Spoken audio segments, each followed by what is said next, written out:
What's up, everyone? This is a quick voiceover on why PMs are important.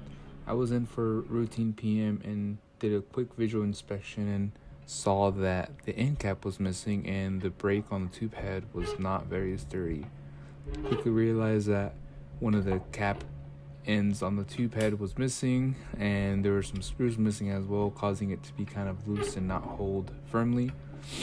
The way it's engineered, it's highly unlikely that it would have fallen out anyways, so went ahead and repaired it.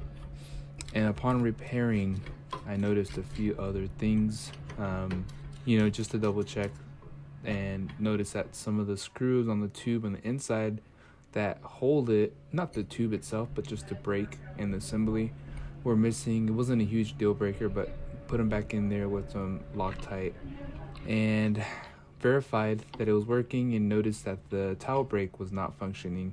I verified on the tube head diagnostics that the brake release was working, and so it turns out we also had a bad brake.